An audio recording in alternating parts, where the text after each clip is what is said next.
It happened again. The enemy caught me lacking again. I forgot to equip myself with the tools that I need in order to succeed the battle within. The enemy has me trapped again. No windows, no doors, no exit within reach. I feel the ground cracking beneath my feet. It collapses and I fall 6 feet deep. He's trying to bury me in my memories. Constantly replaying all the hurt, pain, and wrong people has done to me. What I've done to myself continuously.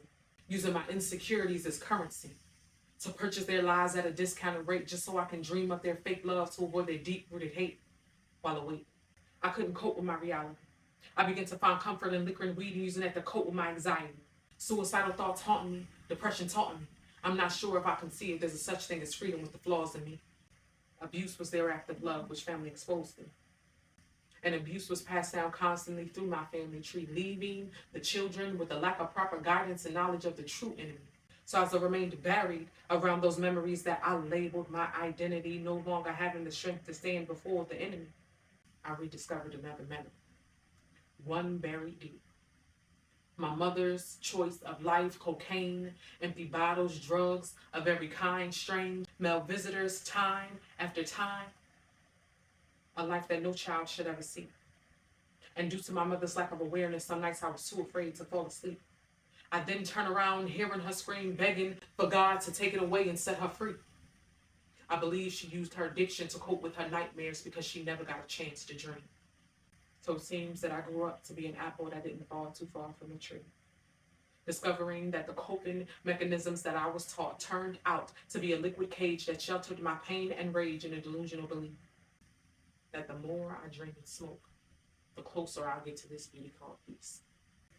But then God began to grow me spiritually.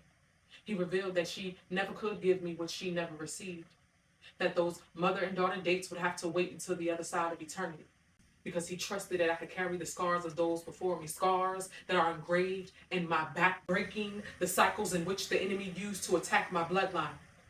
And although trauma has a negative impact, I'm grateful my mother gave me a visual representation of how hard I'm going to need to fight back. So I thank God for the pain I felt as she screamed when the enemy did what he could to bring her to her knees, because only then I was able to perceive that being buried in my memories didn't start with me.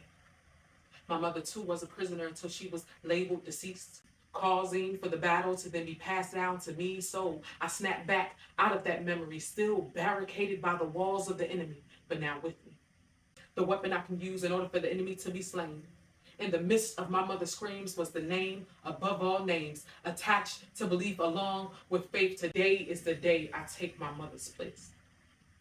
And I know exactly where I'll start. I'll break down the walls of my mind that would then lead to me renewing my heart. I should have grabbed the word that cut like a double-edged sword from the start. Every word I read will injure the enemy while strengthening me. I see.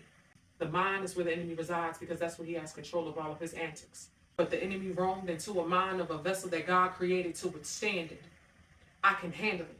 My feet's planted. I'm going to put a stop to his antics. I refuse to believe that he'll defeat me so he can make it to the next generation to wage war on my seed, or even use me to cause my very own son's soul to bleed. He has yet to realize that I'm the one who God chose to intercede. And today's the day he'll find himself back in my memory.